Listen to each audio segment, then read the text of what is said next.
إن الحمد لله نحمده ونستعينه ونستغفره ونعوذ بالله من شرور أنفسنا ومن سيئات أعمالنا. من يهده الله فلا مضل له ومن يضلل فلا هادي له، وأشهد أن لا إله إلا الله وحده لا شريك له، وأشهد أن محمدًا عبده ورسوله أرسله بالهدى ودين الحق ليظهره على الدين كله ولو كره المشركون. اللهم صل على محمد وعلى آل محمد كما صليت على إبراهيم وعلى آل إبراهيم إنك حميد مجيد. اللهم بارك على محمد وعلى آل محمد كما باركت على إبراهيم وعلى آل إبراهيم إنك حميد مجيد. أعوذ بالله من الشيطان الرجيم. بسم الله الرحمن الرحيم. يا أيها الناس اتقوا ربكم الذي خلقكم من نفس واحدة وخلق منها زوجها وبث منهما رجالا كثيرا ونساء، واتقوا الله الذي تساءلون به والأرحام إن الله كان عليكم رقيبا. يا أيها الذين آمنوا اتقوا الله حق تقاته ولا تموتن إلا وأنتم مسلمون. يا أيها الذين آمنوا اتقوا الله وقولوا قولا سديدا يصلح لكم أعمالكم ويغفر لكم ذنوبكم، ومن يطع الله ورسوله فقد فاز فوزا عظيما. أما بعد، فإن خير الحديث كتاب الله، وخير الهدي هدي محمد صلى الله عليه وسلم، وشر الأمور محدثاتها، وكل محدثة بدعة، وكل بدعة ضلالة، وكل ضلالة في النار. أوصيكم أولا بتقوى الله عز وجل. അള്ളാഹുവെ സൂക്ഷിച്ചുകൊണ്ടും അവൻ്റെ വിധിവിലക്കുകളൊക്കെയും പാലിച്ചുകൊണ്ടും തന്നെ മരണം വരെയും ജീവിക്കാൻ പരിശ്രമിക്കണമേ എന്ന് ഉണർത്തുകയാണ്, വസിയ്യത്ത് ചെയ്യുകയാണ്. അള്ളാഹു അതിനുള്ള തൗഫീഖ് നമുക്ക് ഓരോരുത്തർക്കുമേകി അനുഗ്രഹിക്കുമാറാകട്ടെ. ഏറെ സ്നേഹം നിറഞ്ഞ സത്യവിശ്വാസി സഹോദരങ്ങളെ, വിശുദ്ധ റമദാൻ നമ്മിൽ നിന്ന് കഴിഞ്ഞു പോയിട്ട് ഏതാനും ദിവസങ്ങളെ ആയിട്ടുള്ളൂ. ഒരു മനുഷ്യൻ്റെ ആയുസ്സിൽ, ഇഹലോക ജീവിതത്തിൽ അള്ളാഹു നിശ്ചയിച്ച, നിർണയിച്ച ഇത്ര എണ്ണം റമദാനുകൾ, അതിലൊന്നാണ് ഇപ്പോൾ നമ്മിൽ നിന്ന് വിട പറഞ്ഞത്. ഒരു 60 വയസ്സ് വരെ ജീവിക്കുന്ന ഒരു മനുഷ്യനെ എടുത്താൽ അവൻ്റെ ആദ്യത്തെ ഒരു 15 കൊല്ലം, ഒരു 20 കൊല്ലം അത് മാറ്റി നിർത്തിയാൽ പിന്നെ കിട്ടുന്ന ഒരു 30, 35, 40 റമദാനുകളായിരിക്കും ഒരു വേള അവന് വേണ്ട രൂപത്തിൽ ഉപയോഗപ്പെടുത്താൻ പറ്റുക. അത് ഓരോരുത്തരെയും അനുസരിച്ച് ആപേക്ഷികമായി അത് മാറും.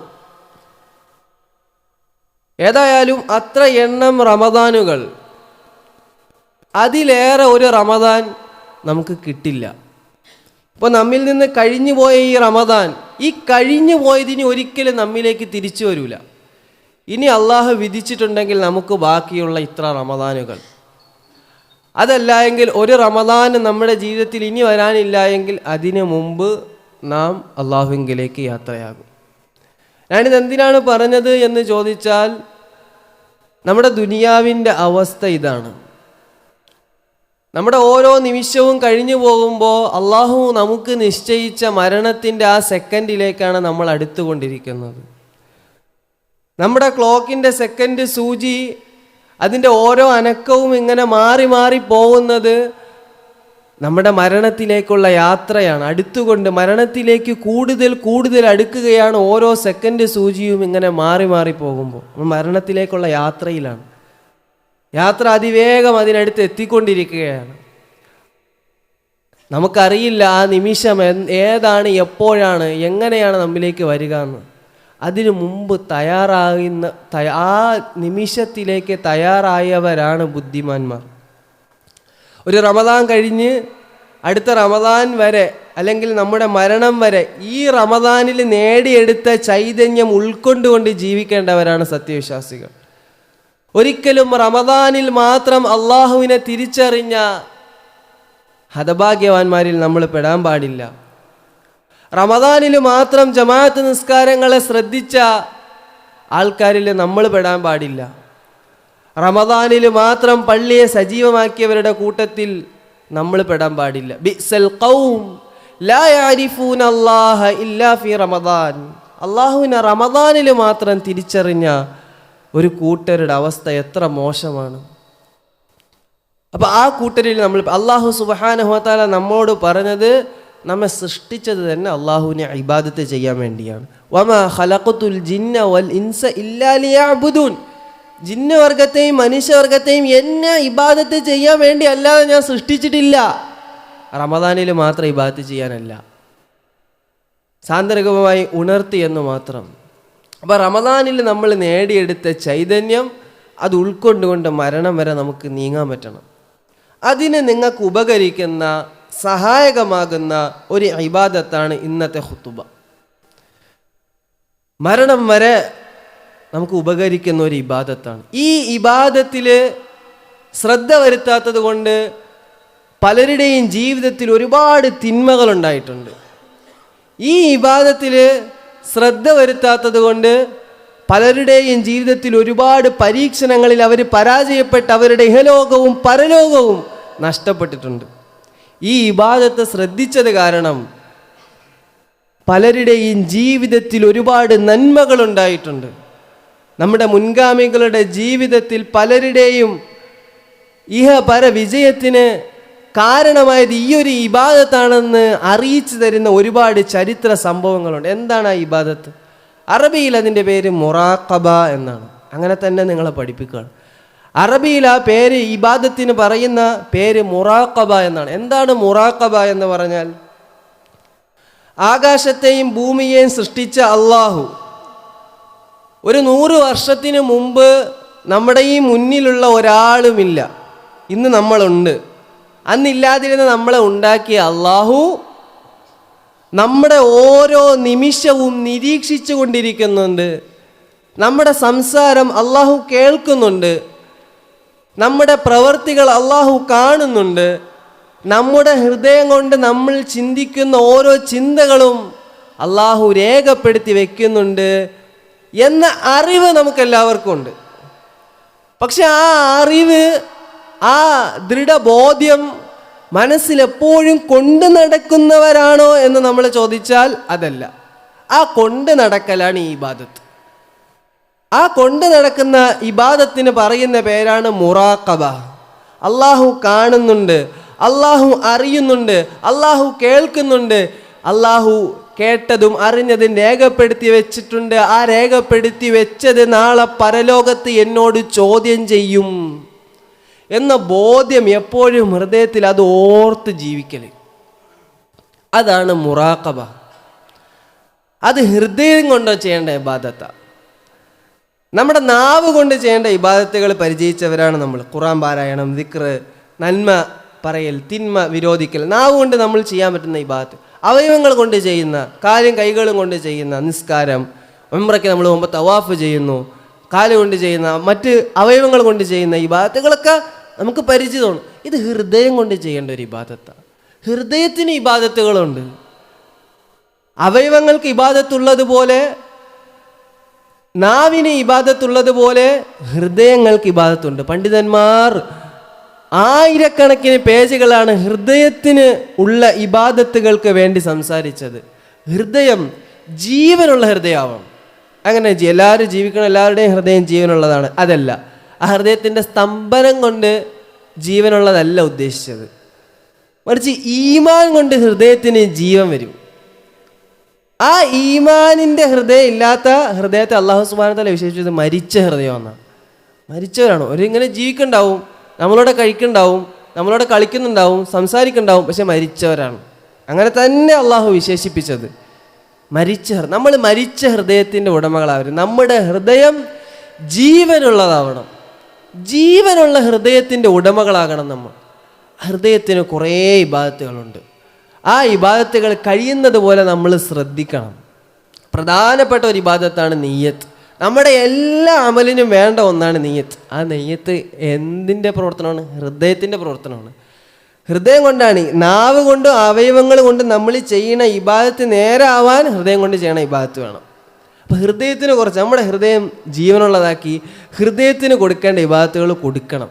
അങ്ങനെ പല ഇബാദത്തുകളുണ്ട്. അതിലൊന്നാണ് ഈ മുറാഖബ. ഹൃദയം കൊണ്ട് അള്ളാഹു കാണുന്നുണ്ട്, അള്ളാഹു അറിയുന്നുണ്ട് എന്ന ബോധത്തോടു കൂടി, ഉറച്ച ബോധത്തോടു കൂടി ജീവിക്കാൻ പറ്റുക എന്നുള്ളത്. അങ്ങനെ ജീവിക്കാൻ കഴിഞ്ഞാൽ നമ്മുടെ ജീവിതത്തിൽ കുറേ നന്മകൾ. ആദ്യം തന്നെ നമുക്കൊരു വേള 24 മണിക്കൂർ നമ്മുടെ ജീവിതത്തിൽ ഈ ഒരു ഇബാദത്ത് നമുക്ക് കൊണ്ടുവരാൻ പറ്റിക്കൊള്ളണമെന്നില്ല.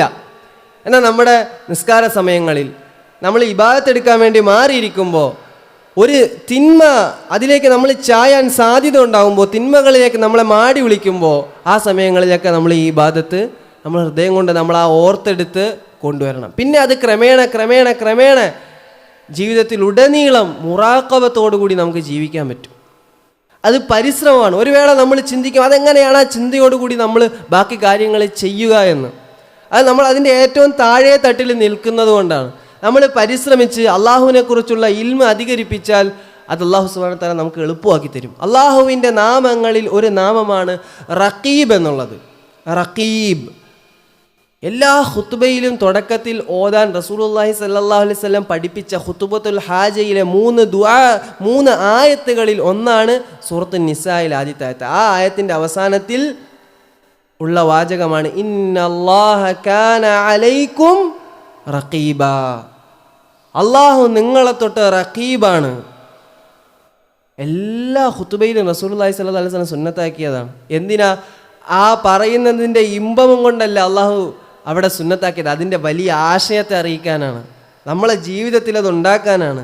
അള്ളാഹു റഖീബാണെന്ന് പറഞ്ഞാൽ ശദീദുൽ മുറാഖബതി ലിജമീഇ അഖ്വാലിക്കും വ അഅമാലിക്കും, നിങ്ങളുടെ മുഴുവൻ വാക്കുകളും പ്രവൃത്തികളും നോക്കിക്കാണുന്നവനും അത് നിരീക്ഷിക്കുന്നവനുമാണ് അള്ളാഹു എന്നർത്ഥം. അതിൻ്റെ അടിസ്ഥാനത്തിൽ നാളെ പരലോകത്തെ വിചാരണ ചെയ്യുകയും ചെയ്യും. ഈ മുറാഖബ എന്ന ഇബാദത്തിനെ പറ്റി ഇബ്നുൽ ഖയ്യിം റഹിമഹുള്ള നൽകിയ നിർവചനം അൽ മുറാഖബത്തു ദവാമു ഇൽമിൽ അബ്ദി വ തയഖ്ഖുനുഹു ബിത്തിലാഇൽ ഹഖ് സുബ്ഹാനഹു വ തആല അലാ ളാഹിരിഹി വ ബാത്തിനിഹി.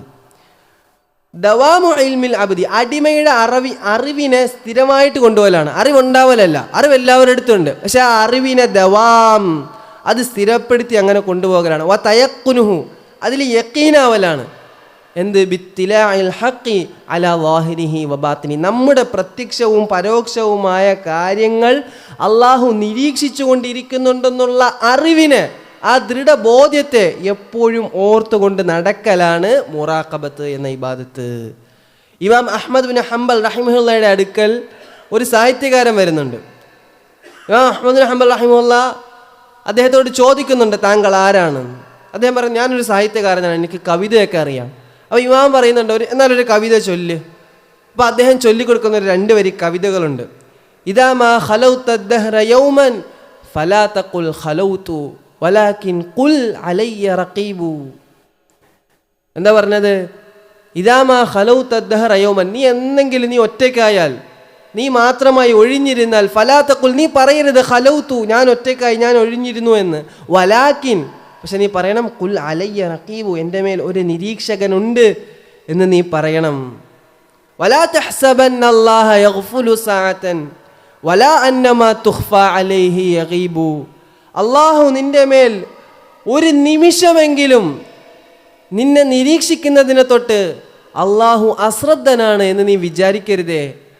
വലാ അന്നമാ തുഖ്ഫ അലൈഹി യഗീബു, അള്ളാഹുവിനെ തൊട്ട് അശ്രദ്ധമാക്കാം എന്ന് വിചാരിച്ച് ചെയ്യുന്ന ഒരു കാര്യങ്ങളും അള്ളാഹുവിനെ തൊട്ട് അശ്രദ്ധമാവില്ല, അദൃശ്യമാകില്ല എന്ന് നീ അറിയണേ എന്നാണ്.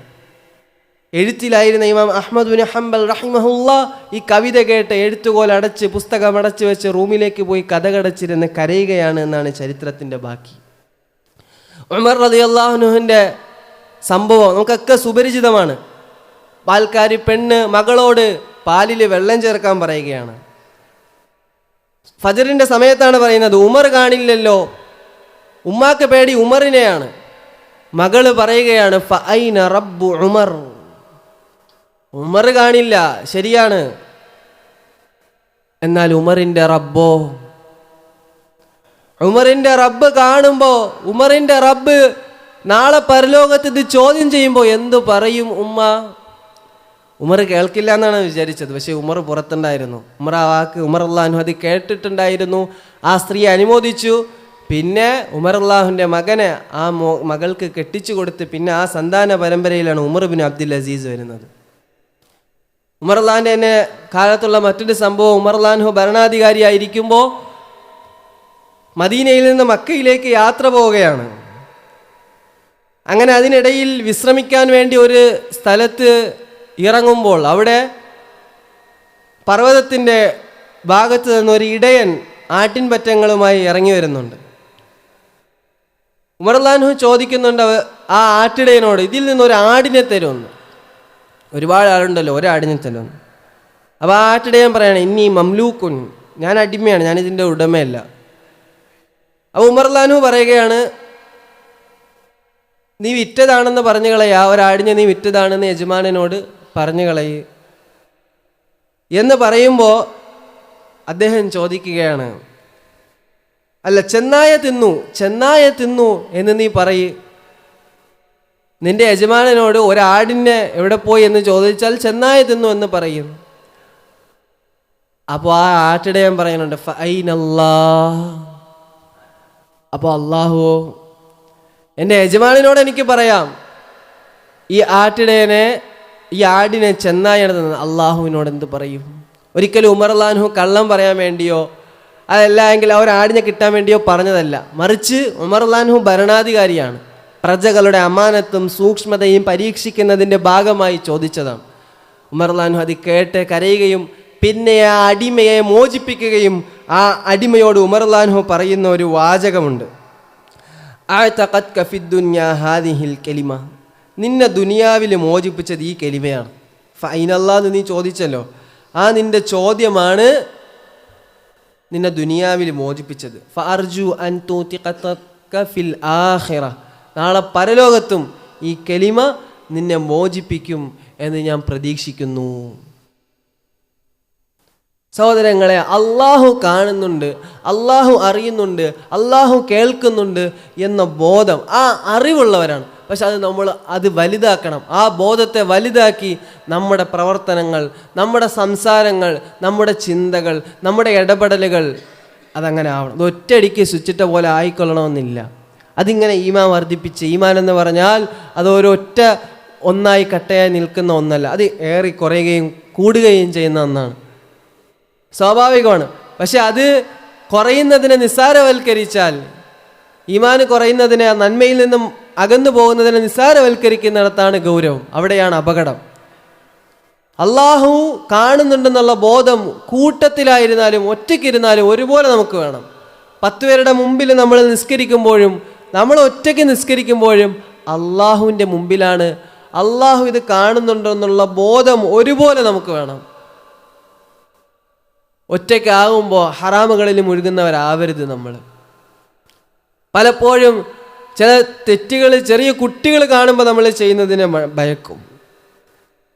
ചില തിന്മകൾ ചെയ്യാൻ പോകുമ്പോൾ കാറ്റുകൊണ്ട് ജനലടഞ്ഞാൽ നമുക്ക് ഭയമുണ്ടാകും. എന്നാൽ അള്ളാഹുവിൻ്റെ നോട്ടത്തെ നമ്മൾ ഭയക്കുന്നില്ല. അതാണ് പണ്ഡിതന്മാർ ഇത്തഖില്ലാഹ് മിൻ അൻ യകൂന അഹ്വനൻ നാളിരീന ഇലൈക്, അള്ളാഹുവിൻ്റെ നോട്ടം, നിന്നെ നോക്കുന്നവരിൽ അള്ളാഹു നിന്നെ നോക്കുന്നുണ്ട് എന്ന നോട്ടത്തെ നീ ചെറുതായി കാണരുത്. നിനക്ക് ഏറ്റവും അഹ്വനായത്, നിനക്ക് ഏറ്റവും ചെറുതായി നീ കാണുന്നത് അള്ളാഹ് നിന്നെ നോക്കുന്നു എന്നുള്ളതാണ്. സൃഷ്ടികൾ നീ നോക്കുന്നതിനെ ഗൗരവമായി കാണുന്നു. അത്തക്കില്ല, അതിനെ നീ സൂക്ഷിക്കണം. ആ ചിന്ത നിൻ്റെ മനസ്സിൽ വരുന്നതിന് അള്ളാഹ് നിന്നെ കാണുന്നുണ്ട് എന്നുള്ള ചിന്ത തിന്മ ചെയ്യുന്നതിനോട് നിന്നെ തടയണില്ല. സൃഷ്ടികളിൽ ചിലർ നിന്നെ കാണുന്നുണ്ട്, വീക്ഷിക്കുന്നുണ്ട് എന്നുള്ള ചിന്ത നിന്നെ തിന്മ, ഇത്തക്കില്ല, അതിനെ നീ ഭയക്കണം എന്നാണ് പണ്ഡിതന്മാർ പറഞ്ഞത്. ഒറ്റയ്ക്കാവുമ്പോൾ ഹറാമുകളിൽ മുഴുകുന്നവരാവരുത്. വിശിഷ്യ നമ്മുടെ ഈ ആധുനിക ലോകത്ത് ദൃശ്യമാധ്യമങ്ങൾ സജീവമായ ഈ ഒരു കാലത്ത് നമ്മുടെ സ്പർശനങ്ങൾ ദുനിയാവിൻ്റെ ഏതൊക്കെ കോണുകളിൽ എന്തൊക്കെ തിന്മകളിലാണ് നമ്മെ കൊണ്ട് എത്തിക്കുന്നത്. നമ്മൾ ഒറ്റപ്പെടുന്നതിനെ നമ്മൾ സൂക്ഷിക്കണം. അള്ളാഹുവിൻ്റെ റസൂൽ സല്ലല്ലാഹു അലൈഹി വസല്ലം പറഞ്ഞതാണ്, ലഅഅലമന്ന അഖ്വാമൻ മിൻ ഉമ്മതി യഅതൂന യൗമൽ ഖിയാമ, നാളെ ഖിയാമത്ത് നാളിൽ എൻ്റെ ഉമ്മത്തിൽ നിന്നൊരു ഖൗമ് വരും, ബിഹസനാത്തിൻ അംസാലി തിഹാമ ബീദൻ, തിഹാമയിലെ വെളുത്ത പർവ്വതങ്ങളെ അത്രയും സമാനമായ സൽക്കർമ്മങ്ങളുമായിട്ടാണ് അവർ വരുന്നത്. പക്ഷേ ഫയജഅലുഹല്ലാഹു ഹബാഅൻ മൻസൂറ, ആ സൽക്കർമ്മങ്ങളെയൊക്കെ അള്ളാഹു സുബ്ഹാനഹു വ തആല തൂളികളാക്കി പൊടിയാക്കി പൊടിപ്പിച്ചു വിടും. ആ കൂട്ടരിൽ അള്ളാഹു നമ്മെ ഉൾപ്പെടുത്താതിരിക്കട്ടെ. റസൂലുള്ളാഹി സ്വല്ലല്ലാഹു അലൈഹി വസല്ലമയുടെ സൗബാൻ അള്ളാഹു ചോദിക്കുകയാണ്, യാ റസൂലല്ലാഹ് സിഫ്ഹും ലനാ, പ്രവാചകനെ നമുക്ക് അവരെ വിശദീകരിച്ചത് ആരാണ് അവർ, ജല്ലിഹിം ലനാ അല്ലാ നകൂന മിൻഹും, നമ്മൾ അവരിൽ ഉൾപ്പെടാതിരിക്കാൻ റസൂലെ നീ ഒന്ന് വിശദീകരിച്ചത് ആരാണ് ആ കൂട്ടർ, അവരുടെ വിശേഷണം എന്താണ്? റസൂലുള്ളാഹി സ്വല്ലല്ലാഹു അലൈഹി വസല്ലം പറയുകയാണ്, അമാ ഇന്നഹും ഇഖ്വാനുക്കും വമിൻ ജിൽദതിക്കും വയഖുദൂന മിനൽ ലൈലി കമാ തഖുദൂൻ വലാകിന്നഹും അഖ്വാമുൻ ഇദാ ഖലൗ ബിമഹാരിമില്ലാ ഇൻതഹകൂഹാ. ഒരു നിങ്ങളെ സഹോദരങ്ങളാണ്, നിങ്ങളെ വർഗത്തിൽപ്പെട്ടതാണ്. നിങ്ങൾ രാത്രി നിസ്കരിക്കുമ്പോൾ അവർ രാത്രി നിസ്കരിക്കുന്നവരാണ്. പക്ഷെ അവർ ഹറാമുമായിട്ട് ഒറ്റക്കായാൽ ഇൻതഹകൂഹ, അവരതിനെ പിച്ച് ചീന്തും, ഹറാമുകളിൽ മുഴുകും, ഹറാമുകളിൽ അവർക്ക് കൃത്യതയില്ലാതാവും. നമ്മൾ ആ ഉപകരണവുമായിട്ട് നമ്മൾ ഒറ്റയ്ക്കാവുമ്പോൾ നമ്മൾ ഓർക്കേണ്ട ഹദീസാണിത്. അള്ളാഹു സുബ്ഹാനഹു വ തആല നമ്മെ കാത്തിരക്ഷിക്കുമാറാകട്ടെ. അള്ളാഹു എപ്പോഴും കാണുന്നുണ്ട് എന്ന ദൃഢബോധ്യത്തോടു കൂടി, റഖീബ് എന്ന അള്ളാഹുവിൻ്റെ നാമം, സദാ നിരീക്ഷിക്കുന്നവൻ എന്നാണ് ആ നാമം അറിയിക്കുന്ന ആശയം. അത് ഉൾക്കൊണ്ടുകൊണ്ട് ആ നാമത്തിൻ്റെ തേട്ടമനുസരിച്ച് ജീവിക്കാൻ മരണം വരെ നമ്മുടെ ജീവിതം അള്ളാഹു അറിയുന്നുണ്ട്, അള്ളാഹു കേൾക്കുന്നുണ്ട്, അള്ളാഹു നിരീക്ഷിക്കുന്നുണ്ട് എന്ന ബോധത്തോടു കൂടി ചിട്ടപ്പെടുത്താനുള്ള തൗഫീഖ് അള്ളാഹു നമുക്ക് ഓരോരുത്തർക്കുമേകി അനുഗ്രഹിക്കുമാറാകട്ടെ. അല്ലാഹു മഗ്ഫിർ ലിൽ മുഅ്മിനീന വൽ മുഅ്മിനാത്ത്.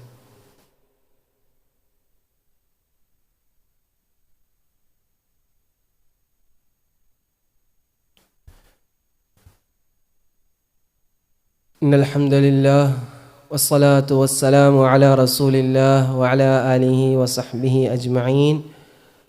അമ്മാ ബഅദ്. ഊസിക്കും സാനിയം ബിതഖ്വല്ലാഹി അസ്സ വജൽ. അള്ളാഹുവെ സൂക്ഷിച്ചുകൊണ്ടും അവൻ്റെ വിധിവിലക്കുകളൊക്കെയും പാലിച്ചുകൊണ്ടും തന്നെ മരണം വരെയും ജീവിക്കാം പരിശ്രമിക്കണമേ എന്ന് ഒരിക്കൽ കൂടി ഓർമ്മപ്പെടുത്തുകയാണ്, വസിയ്യത്ത് ചെയ്യുകയാണ്. അള്ളാഹു അതിനുള്ള തൗഫീഖ് നമുക്ക് ഓരോരുത്തർക്കുമേകി അനുഗ്രഹിക്കുമാറാകട്ടെ. പ്രിയ സത്യവിശ്വാസി സഹോദരങ്ങളെ, എൻ്റെ അധിക ഖുത്ബകളിലും അവസാന പ്രാർത്ഥനകളിൽ ഉൾപ്പെടുത്താറുള്ള ഒന്നാണ്, നമ്മുടെ മക്കളെ നമുക്ക് ഇഹലോകത്തും പരലോകത്തും ഉപകാരപ്പെടുന്ന മക്കളാക്കണേ എന്ന്. ഖിയാമത്ത് നാൾ വരെ നമുക്ക് നന്മ കിട്ടാൻ കാരണക്കാരായ മക്കളാക്കി മാറ്റണേ എന്ന് പ്രാർത്ഥിക്കാറുണ്ട്.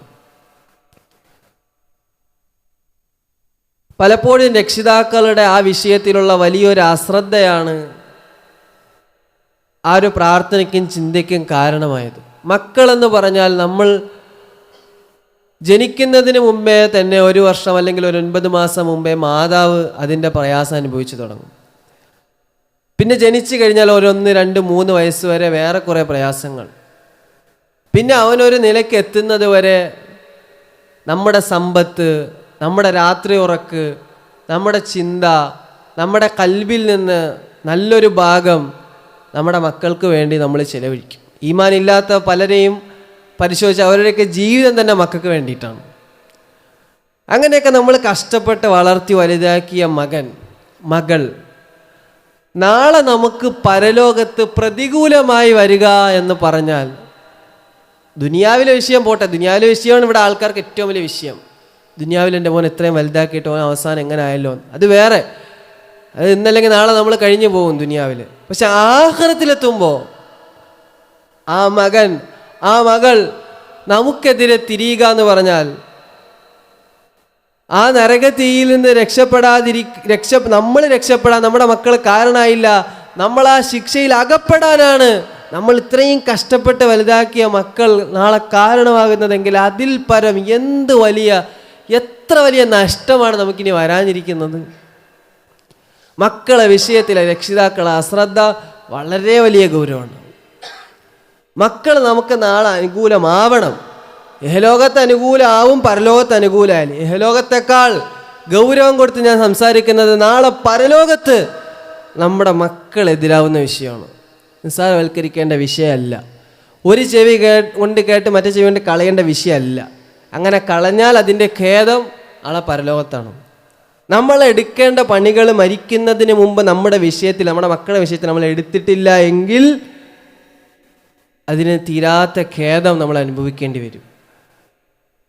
അതിന് ഒരേ ഒരു പരിഹാരമേ ഉള്ളൂ, മതവിജ്ഞാനം, മതബോധം മക്കൾക്ക് കൊടുക്കുക എന്നതല്ലാതെ മറ്റൊരു പരിഹാരം അതിലില്ല. നമുക്ക് ഇഹലോകത്തും നമ്മുടെ മക്കൾ നമുക്കായിട്ട് കിട്ടും, നാളെ പരലോകത്തും നമ്മുടെ മക്കൾ നമുക്കായിട്ട് കിട്ടും. മതബോധം അവർക്ക് ഉണ്ടാക്കി കൊടുക്കുക, പടച്ചവനെ പറ്റി ഓർമ്മ ഉണ്ടാക്കി കൊടുക്കുക, ദീനീ വിജ്ഞാനം, ഒരു മുസ്ലിമാണ്, ഒരു മുഅ്മിനാണ് എന്നുള്ള ആ ഒരു ഇസ്സത്തോടെ ജീവിക്കാനുള്ള ഒരു ബോധം ഉണ്ടാക്കി കൊടുക്കുക. അതിൻ്റെ 2-3 വശങ്ങളുണ്ട്. അതൊന്ന് നമ്മൾ അവർക്ക് അതിനുള്ള അവസരം ഉണ്ടാക്കി കൊടുക്കലാണ്. നമ്മളെടുക്കൽ നിന്നാണല്ലോ വളർന്ന് വലുതായത്. 10ഉം 12ഉം സ്വന്തമായ ഒരു തീരുമാനവും നിലപാടും എടുക്കുന്നതിന് മുമ്പ് നമ്മുടെ തീരുമാനങ്ങളും നിലപാടുകളായിരുന്നല്ലോ അവനിൽ നടപ്പായത്. അപ്പോൾ നമുക്കതിൽ വലിയൊരു പങ്കുണ്ട് എന്ന് തന്നെയാണ് മനസ്സിലാക്കേണ്ടത്. ഒന്ന് നമ്മുടെ ജീവിതത്തിൽ നിന്ന് അവർക്ക് കുറേ തിരിയാനും മനസ്സിലാകാനും അനുഭവപ്പെടാനും ഉണ്ട്. അതിനു പുറമെ അവർക്ക് നേരിട്ട് പഠിക്കാനുള്ള അവസരങ്ങൾ, ദീന് പഠിക്കാനുള്ള അവസരങ്ങൾ നമ്മൾ ഉണ്ടാക്കി കൊടുക്കണം. ദീന് പഠിക്കാതെ ഒരു നിവൃത്തിയുമില്ല. ദീന് പഠിക്കാതിരുന്നാൽ നമ്മുടെ ഇഹലോകവും പരലോകവും നഷ്ടപ്പെടും എന്ന ബോധ്യം നമ്മൾ നമ്മുടെ മക്കൾക്ക് ഉണ്ടാക്കി കൊടുക്കുക തന്നെ വേണം. നമുക്ക് അവർക്ക് ചെയ്തു കൊടുക്കാൻ പറ്റുന്ന എല്ലാ അവസരങ്ങളും, ദീൻ അവർക്ക് കൊടുക്കാൻ പറ്റിയ എല്ലാ അവസരങ്ങളും നമ്മൾ അവർക്ക് ചെയ്തു കൊടുക്കണം. വിശിഷ്യ നമ്മുടെ നാടുമായിട്ട് ബന്ധപ്പെട്ട് നമുക്ക് ഒരുപാട് അവസരങ്ങളുണ്ട്. അതൊന്നും കാണാത്തവരായി അറിയാത്തവരായി നമ്മൾ മാറാൻ പാടില്ല. അല്ലാഹു സുബ്ഹാനഹു വ തആല നമ്മുടെ മക്കളെ നമുക്ക് ഇഹത്തിലും പരലോകത്തും ഉപകാരപ്പെടുന്ന കൺകുളിർമയുള്ള മക്കളാക്കി മാറ്റട്ടെ എന്ന് പ്രാർത്ഥിക്കുകയാണ്. നമ്മുടെ ഒരു സഹോദരൻ്റെ പിതാവ് തലയിൽ ബ്ലീഡിങ്ങായി ഒന്ന് വീണ് ആശുപത്രിയിൽ ICUവിലാണ്. അല്ലാഹു സുബ്ഹാനഹു വ തആല അദ്ദേഹത്തിൻ്റെ പ്രയാസവും ബുദ്ധിമുട്ടും എത്രയും വേഗം ദൂരീകരിച്ച് പരിപൂർണ ആഫിയത്ത് നൽകി അള്ളാഹുവിനെ ഇബാദത്ത് എടുക്കാനും പടച്ചവനായിട്ട് അടുക്കാനും എത്രയും വേഗം തിരിച്ചു വരാനുള്ള തൗഫീഖ് അള്ളാഹു നൽകട്ടെ. ഈ അനുഭവിച്ച പ്രയാസം, ബുദ്ധിമുട്ടിന് അള്ളാഹു സുബ്ഹാനഹു വ തആല ഈ ഒരു പരീക്ഷണത്തിൽ ക്ഷമിച്ചതിന് അദ്ദേഹത്തിനും അദ്ദേഹത്തിൻ്റെ കുടുംബത്തിനും നാളെ പരലോകത്ത് ഒരു പ്രതീക്ഷിക്കാത്ത പ്രതിഫലം നൽകി അള്ളാഹു അവരെ അനുഗ്രഹിക്കട്ടെ. നാളെ പരലോകത്ത് വലിയൊരു മുതൽക്കൂട്ടായി ഈ ഒരു പരീക്ഷണത്തെ അള്ളാഹു മാറ്റട്ടെ എന്ന് പ്രാർത്ഥിക്കുകയാണ്. അള്ളാഹു സുബ്ഹാനഹു വ തആല നമ്മെ എല്ലാവരെയും ലാ ഇലാഹ ഇല്ലല്ലാഹ് എന്ന കലിമത്തു ഷഹാദ അത് തേടുന്ന തേട്ടം അനുസരിച്ച് ജീവിച്ച് മരിക്കാനുള്ള തൗഫീഖ് നമുക്ക് നൽകട്ടെ. നമ്മിൽ നിന്ന് ശാരീരികമായും സാമ്പത്തികമായും മാനസികമായും ബുദ്ധിമുട്ട് അനുഭവിക്കുന്ന എല്ലാ സഹോദരങ്ങളുടെയും പ്രയാസങ്ങൾ, ബുദ്ധിമുട്ടുകൾ അള്ളാഹു മാറ്റിക്കൊടുക്കട്ടെ. ലാ ഇലാഹ ഇല്ലല്ലാഹ് പറഞ്ഞ് സ്വർഗാവകാശിയായി ഈ ലോകത്ത് നിന്ന് വിട പറയാനുള്ള തൗഫീഖ് അള്ളാഹു നൽകട്ടെ.